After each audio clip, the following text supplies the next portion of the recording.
नमस्कार, ABP news में आपका स्वागत है। मैं हूं रोहित सिंह सावल। भारत का हूं, भारत की बात करता हूं। एक आम इंसान जब मुश्किलों में घिरा हो तो उसे भगवान का भरोसा होता है, लेकिन अगर धरती के भगवान कहे जाने वाले डॉक्टर ही डर के साए में आ जाएं, तो उसे किसका सहारा होगा? कोलकाता के एक अस्पताल में एक डॉक्टर की रेप के बाद हत्या ने पूरे देश को हिलाकर रख दिया है। देश भर में डॉक्टर आंदोलन की राह पर हैं। कहीं हड़ताल हुई, कहीं सड़कों पर मार्च और कहीं विरोध प्रदर्शन हुआ। आज भारत की बात में आपको धरती के भगवान का गुस्सा दिखाऊंगा। साथ ही खबर होगी यूपी के कन्नौज से, जिसमें रेप की कोशिश के एक आरोपी के सियासी कनेक्शन पर बवाल मचा है।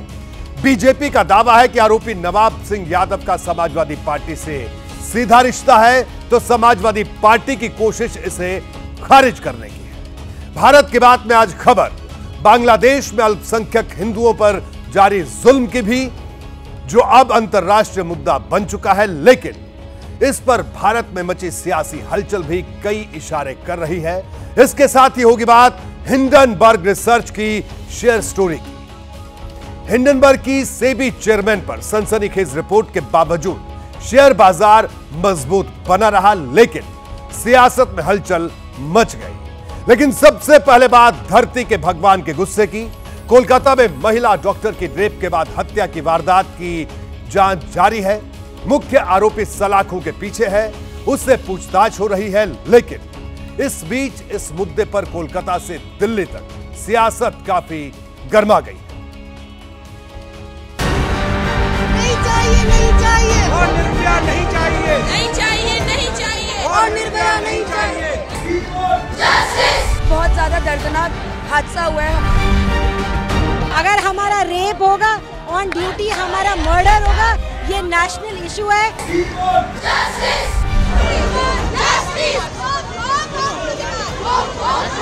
वहाँ पे डॉक्टर के साथ ऐसा हो सकता है तो नर्स के साथ भी हो सकता है, पेशेंट के साथ भी हो सकता है। हम लोग की डिमांड है कि इस केस को तुरंत से तुरंत इन्वेस्टिगेट करके सीबीआई को ट्रांसफर करना चाहिए। जब तक इंसाफ नहीं होगा तब तक स्ट्राइक कॉल ऑफ नहीं होगी।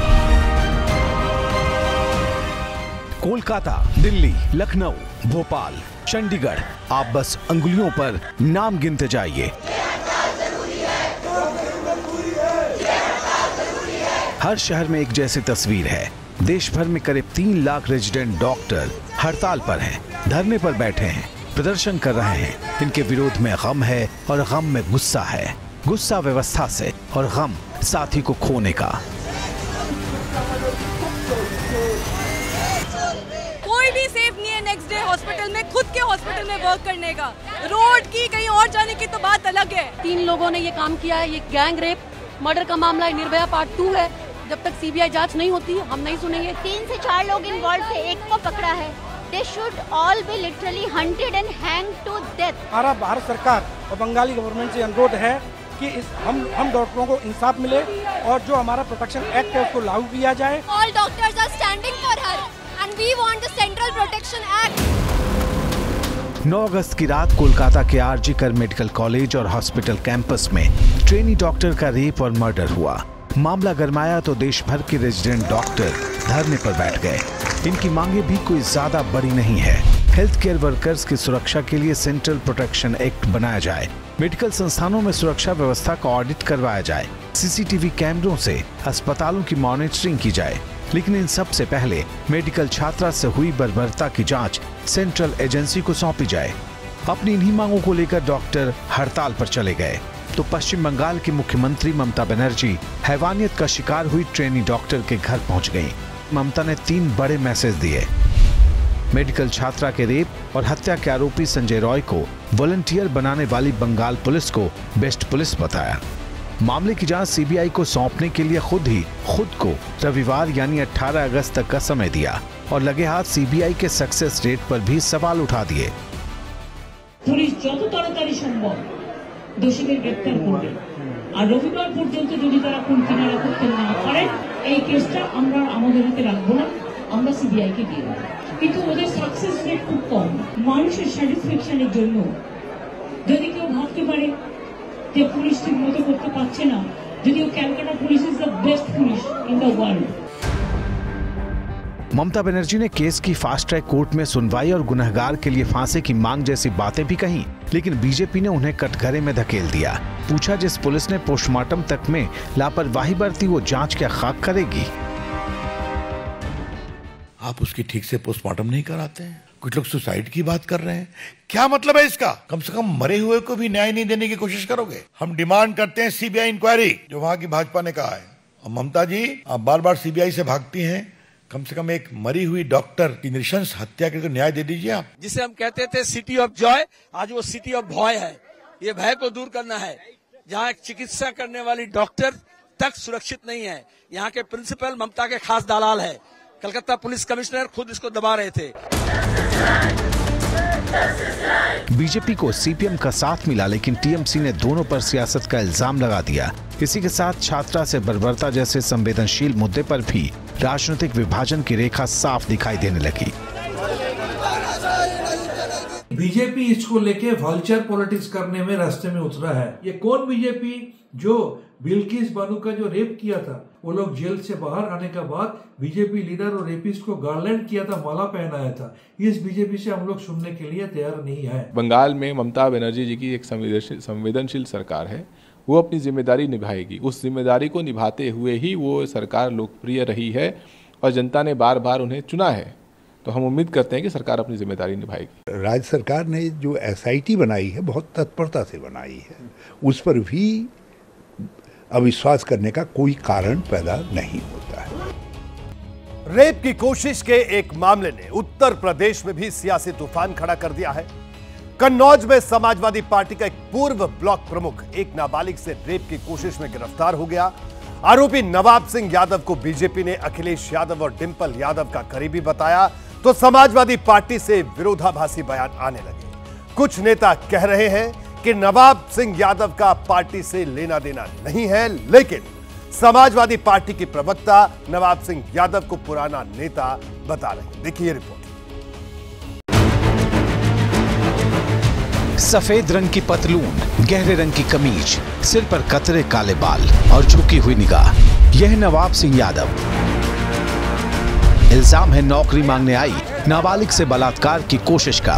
पुलिस और यहाँ के पूंजीपति मिलके ये षड्यंत्र कर रहे हैं। इसी मामले में पुलिस ने कन्नौज से गिरफ्तार किया तो लखनऊ तक हड़कंप मच गया। समाजवादी पार्टी सीधे बीजेपी के निशाने पर आ गई।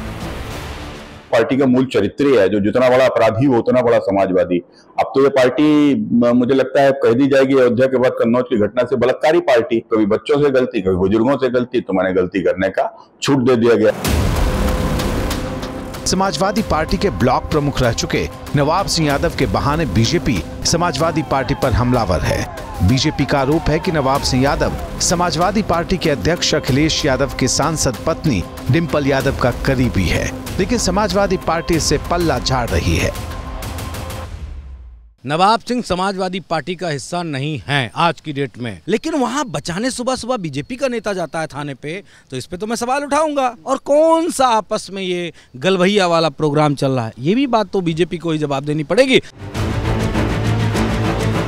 समाजवादी पार्टी ने नवाब सिंह यादव से पल्ला झाड़ा, लेकिन लगा कि कुछ कसर रह गई है, इसलिए पार्टी के लेटर हेड पर एक चिट्ठी जारी हुई। कहा गया कि नवाब सिंह यादव पिछले 5 साल से समाजवादी पार्टी विरोधी गतिविधियों में शामिल था और उसका पार्टी से कोई लेना देना नहीं है। इस चिट्ठी के जरिए अखिलेश यादव के दल ने नवाब सिंह यादव से दूरी बनाने की कोशिश शुरू की, लेकिन समाजवादी पार्टी की प्रवक्ता जूही सिंह ने उसे पुराना नेता बताकर मामला फंसा दिया। नवाब सिंह समाजवादी पार्टी के पुराने नेता हैं। कौन सी नौकरी थी जो 15 साल की बच्ची जो है वो रात में उनसे मांगने गई थी, और सुबह उनकी बुआ की भी बात हो गई थी। 4-5 साल से वो जानते भी थे। मुझे तो ये साजिश लग रही है। हम चाहते हैं कि वास्तव में नार्को टेस्ट हो। नवाब सिंह के मसले पर अब समाजवादी पार्टी अजब दुविधा में दिखाई दे रही है। कभी पल्ला झाड़ रही, कभी पुराना नेता बता रही है, तो कभी नार्को टेस्ट की मांग कर रही है, और पुलिस कह रही है जांच अभी जारी है। आज रात्रि लगभग 1:30 बजे यूपी 112 पे सूचना प्राप्त हुई थी, जिसमें लड़की ने शिकायत करी थी कि मेरे कपड़े उतार दिए, गलत काम करने का प्रयास किया गया। सूचना का तत्काल संज्ञान लेते हुए थाना पुलिस और पीआरबी मौके पे पहुंची थी, जहां पे लड़की को बरामद किया गया और आपत्तिजनक हालत में अभियुक्त नवाब सिंह को भी हिरासत में लिया गया। पहले अयोध्या में नाबालिग से बलात्कार के मामले में समाजवादी पार्टी के नेता मोहित खान की गिरफ्तारी हुई और महीना भी नहीं बीता कि नाबालिग से रेप की कोशिश के मामले में समाजवादी पार्टी के ही नवाब सिंह यादव को गिरफ्तार कर लिया गया। बेटियों की सुरक्षा को मुद्दा बनाते रहे अखिलेश की पार्टी के लिए अब इस डबल दाग से निकलना बड़ी चुनौती है।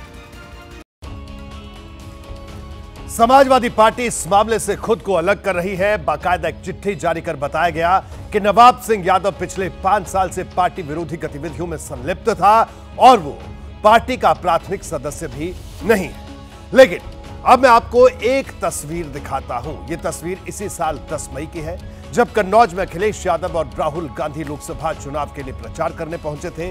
कार्यक्रम के लिए जो मंच तैयार किया गया था उस पर नवाब सिंह यादव भी था। सिर्फ इतना ही नहीं, जब रैली के बाद सभी नेता खड़े हुए थे तो नवाब सिंह यादव भी पहली कतार में दिखाई दिया था। सवाल यह है कि जब 5 साल से नवाब सिंह यादव पार्टी विरोधी गतिविधियों में संलिप्त था तो उसे इतने बड़े मंच पर जगह किसने दी? पहले अयोध्या में समाजवादी पार्टी के एक नेता पर इस तरह के आरोप लगे और अब कन्नौज से हैरान करने वाला यह पूरा मामला सामने आया है।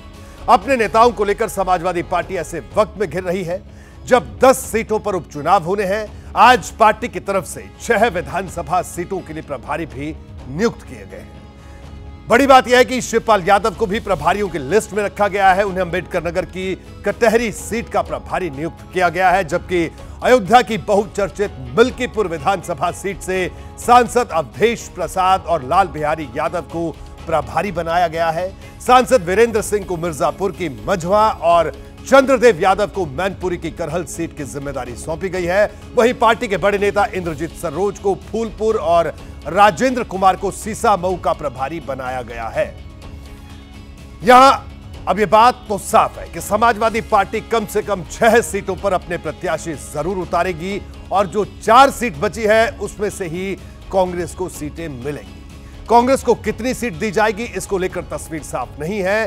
बात करते हैं बांग्लादेश की। बांग्लादेश में अल्पसंख्यक समुदाय पर हमले थम नहीं रहे। इसको लेकर अब वहां के हिंदू संगठन सड़कों पर उतरने लगे हैं और शहर भी खुलने लगा है। प्रदर्शन में 50,000 से ज्यादा की भीड़ जुटी। इसमें शामिल लोगों ने इंसाफ की गुहार लगाई। ऐसे ही प्रदर्शन दुनिया भर में हो रहे हैं जिसमें बांग्लादेश के हिंदू समुदाय पर हो रहे अत्याचार का विरोध किया जा रहा है। वहीं भारत में यह मुद्दा सियासी तौर पर और बड़ा होता जा रहा है।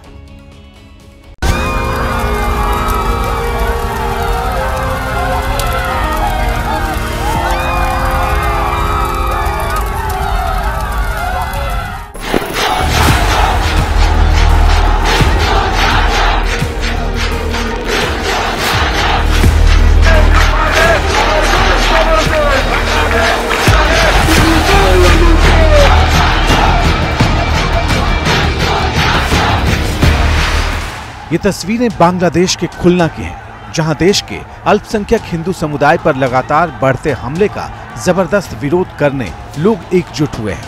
ये लोग हिंदू समुदाय से हैं। अपने ऊपर हो रहे अत्याचार का विरोध करने जमा हुए ये लोग इंसाफ की गुहार लगा रहे हैं। इस विरोध रैली का आयोजन सनातन स्टूडेंट्स नाम के संगठन की तरफ से किया गया था, जिसमें खुलना यूनिवर्सिटी सहित दूर दूर के छात्र और आम लोग पहुंचे थे। ढाका ट्रिब्यून की एक रिपोर्ट के मुताबिक यहां जमा हुए हिंदू अल्पसंख्यक छात्रों ने जोरक्कल बाजार इलाके में अल्पसंख्यकों के घरों और ठिकानों पर हमले का जमकर विरोध किया। बांग्लादेश स्वाधीन হয়েছে, ব্রিটিশ ভারতের পরে পাকিস্তান হয়েছে। इससे पहले इस्कॉन मंदिर और काली मंदिर पर हुए हमले को लेकर भी हिंदू समुदाय न्याय की लगातार मांग कर रहा है।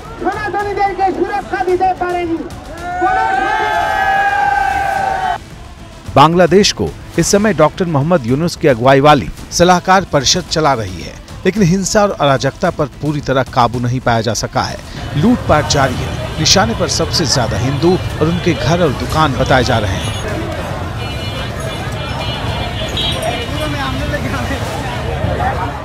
दुनिया भर के हिंदू और मानवाधिकार संगठन बांग्लादेश के पीड़ित हिंदुओं की आवाज उठाने के लिए जगह जगह प्रदर्शन कर रहे। अमेरिका से लेकर कनाडा और ऑस्ट्रेलिया तक में इंसाफ की मांग बुलंद की गई। बांग्लादेश में हिंदुओं पर अत्याचार को लेकर भारत में तीखी प्रतिक्रियाएं सामने आ रही हैं। धर्मगुरुओं और साधु संतों ने इसे बांग्लादेश से हिंदुओं के सफाई की साजिश बताया।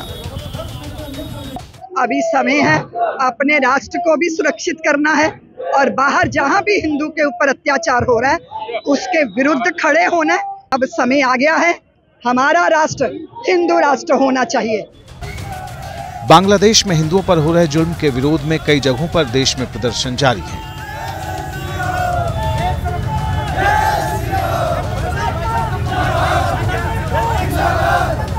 पड़ोसी मुल्क में हिंदुओं पर जुल्म को लेकर भारत में सियासत भी गर्म है। रविवार को अयोध्या के मिल्कीपुर में मुख्यमंत्री योगी आदित्यनाथ ने विपक्ष पर आरोप लगाया था कि बांग्लादेशी हिंदुओं पर अत्याचार को लेकर विरोधी दलों के मुंह सिले हैं। ये जो सबके मुंह सिले हुए हैं, इसलिए सिले हुए हैं क्योंकि इनके मालूम है कि बांग्लादेश को हिंदू उनका वोटर नहीं होगा। उसका सौभाग्य है कि वो हिंदू है और उसकी रक्षा करना हम सबका दायित्व है। उसकी पीड़ा के साथ खड़ा होना हमारा दायित्व है। वह हिंदू है, उसके जीवन को संरक्षण देने के लिए एक आवाज उठाना ये हमारा दायित्व है। इशारा कांग्रेस और समाजवादी पार्टी के नेताओं की तरफ था। सीएम योगी के इस तीखे हमले के बाद समाजवादी पार्टी के मुखिया अखिलेश यादव ने ट्वीट किया कि कोई भी समुदाय, चाहे वो बांग्लादेश का अलग नजरिए वाला बहुसंख्यक हो या हिंदू, सिख, बौद्ध या कोई अन्य धर्म पंथ मान्यता मानने वाला अल्पसंख्यक, कोई भी हिंसा का शिकार नहीं होना चाहिए। भारत सरकार द्वारा इस मामले को अंतर्राष्ट्रीय स्तर पर मानवाधिकार की रक्षा के रूप में सख्ती से उठाया जाना चाहिए। बांग्लादेश में हिंदू उत्पीड़न के मुद्दे पर विपक्ष की नपी तुली प्रतिक्रिया के बीच बीजेपी नेता इस मुद्दे पर सबसे ज्यादा मुखर दिख रहे। हिंदुओं के साथ बांग्लादेश के अंदर अत्याचार हो रहा है, लेकिन प्रतिपक्ष के एक नेता ने भी अभी तक न कोई बयान जारी किया, न ही कोई जो कैंडल मार्च निकालने वाली टोली है वो टोली भी गायब है।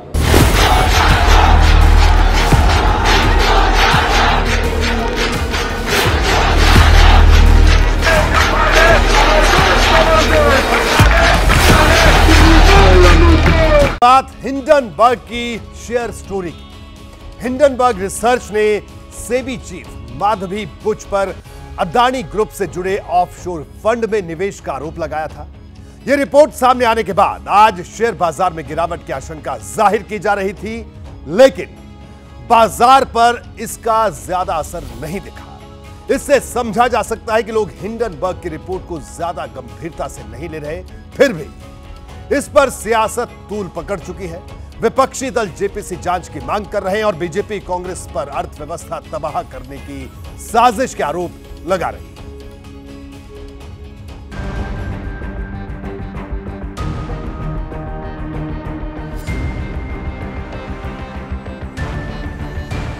भाजपा का आरोप है कांग्रेस पार्टी हिंदुस्तान को आर्थिक रूप से कमजोर करने के षड्यंत्र में शामिल है। आप तथ्यों के आधार पर जवाब दीजिए। उस वक्त भी जेपीसी की मांग कर रहे थे, आज भी जेपीसी की मांग कर रहे हैं। सेबी की चेयरमैन माधवी पुरी बुच और उनके पति धवल बुच पर वित्तीय अनियमितता में शामिल होने का दावा करने वाली हिंडनबर्ग रिसर्च की रिपोर्ट का भारतीय शेयर बाजार पर सोमवार को ज्यादा असर नहीं हुआ, लेकिन इस पर सियासी भूचाल आ गया है।